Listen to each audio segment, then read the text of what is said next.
Jeremy Fears has officially announced that he is entering into the NBA draft. Now, there's a few things that come out of this. There's a few important things that he specifically mentioned in his post that is really, really important to discuss. The first thing is that obviously, not only is he entering the NBA draft, but he is keeping his eligibility. What does that possibly mean? That means that Jeremy Fears most likely will probably be back in college. He also didn't mention one specific thing, and that was that he was entering the transfer portal. And for a lot of guys that enter into the NBA draft, some of them announce that they're not only entering into the draft, keeping their eligibility, but that they're also entering the transfer portal. That is something that was not in the post at all for Jeremy Fears. So, what does that truly mean for Michigan State? What does that truly mean for Jeremy Fears himself?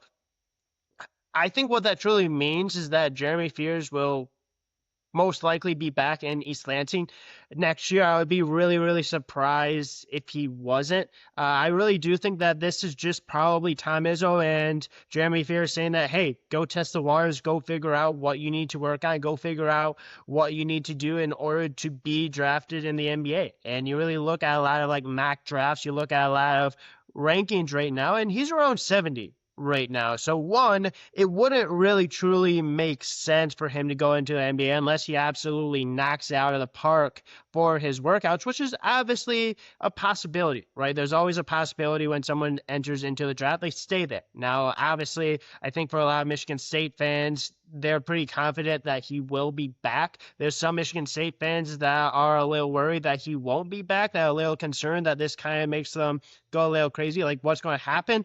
I don't think Michigan State fans should be there at this point. I think obviously everyone knows what kind of Jeremy Fears needs to work on. He needs to be a more consistent shooter from the outside. I think this is just really him kind of seeing what, one, the teams really truly want him to work on, what he needs to improve on, and two, also relationships as well, because when a person kind of does this, they typically do this, and then the next year, if they make that next step, they typically end up going into the NBA draft after that, which obviously isn't guaranteed because Jeremy Fears has 2 more years of eligibility. But yeah, this isn't news that I think should make Michigan State fans freak out at all. I think this is just testing overall what teams think of him and just what he needs to improve on. So let me know in the comments what you think. Are you surprised by this? Are you not surprised? I'm not. But if this is something you like, feel free to like, subscribe, comment as well, and tune in to more content.